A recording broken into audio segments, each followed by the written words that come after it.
गिरौदपुरी के माटी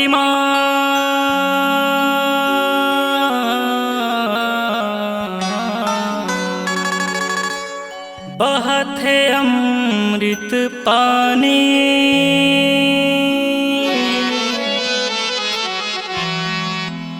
राजू सोनचंद गावे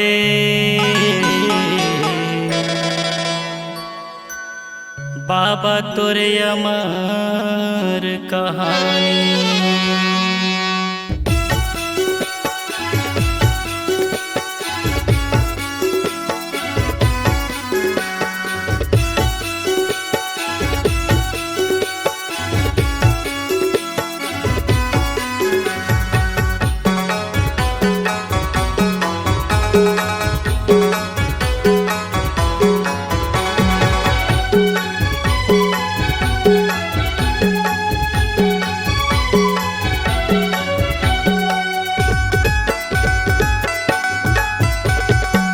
बहते अमृत धारा बाबा, बहते अमृत धारा, बहते अमृत धारा गुरु, बहते अमृत धारा। गिरौदपुरी के कहानी, जोक नदी के पानी, हाथी बन गए पत्थरा, कैसे बैठे बपुरा। हाथी बन गए पत्थरा, कैसे बैठे बपुरा। बहते अमृत धारा बाबा, बहते अमृत धारा, बहते अमृत धारा गुरु, बहते अमृत धारा।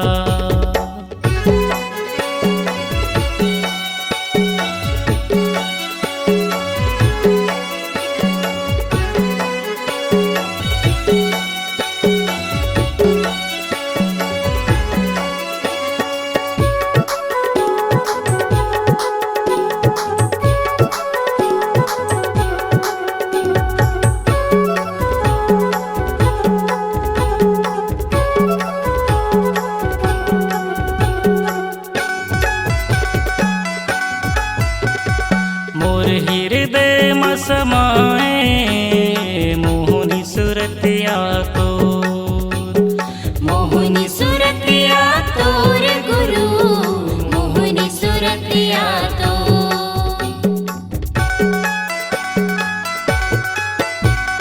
मोर हृदय में समाए मोहनी सुरतिया तोर, मोहनी सुरतिया तोर गुरु, मोहनी सुरतिया तोर। गिरौदपुरी के कहानी, जोक नदी के पानी, हाथी बन गए पत्थरा, कैसे बैठे बपुरा। हाथी बन गए पत्थरा, कैसे बैठे बपुरा। बहते अमृत धारा बाबा, बहते अमृत धारा, बहते अमृत धारा गुरु, बहते अमृत धारा।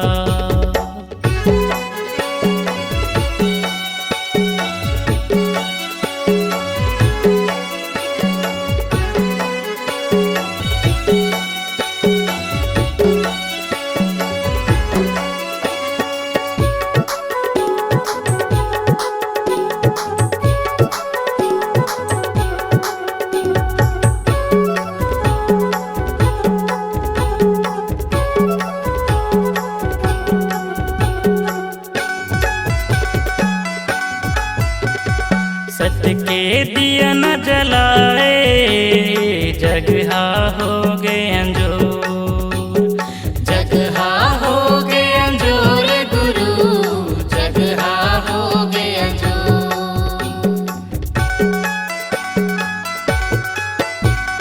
सत्य के दिया न जलाए, जगहा हो गए अंजोर, जगहा हो गए अंजोर गुरु, जगहा हो गए अंजोर।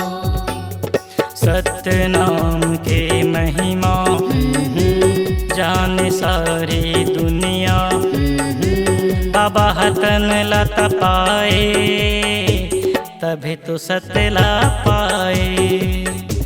बाबा हतन लता पाए तभी तो सतला पाए। बहते अमृत धारा बाबा बहते अमृत धारा, बहते अमृत धारा गुरु बहते अमृत धारा।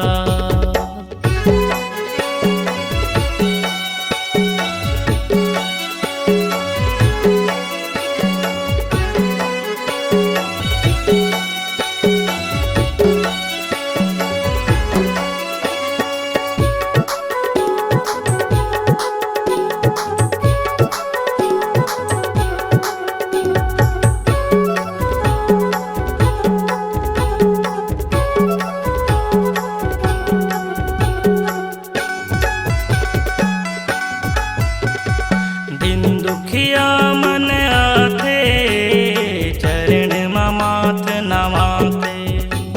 चरण ममाथ नवाते गुरु चरण ममाथ नवाते।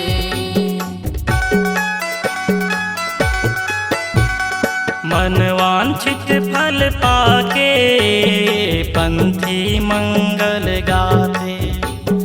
पंथी मंगल गाते गुरु पंथी मंगल गाते। गिरौदपुरी के कहानी चौक नदी के पानी। हाथी बन गए पत्थरा कैसे बैठे है बपुरा। हाथी बन गए पत्थरा कैसे बैठे है बपुरा। बहते अमृत धारा बाबा बहते अमृत धारा, बहते अमृत धारा गुरु बहते अमृत धारा।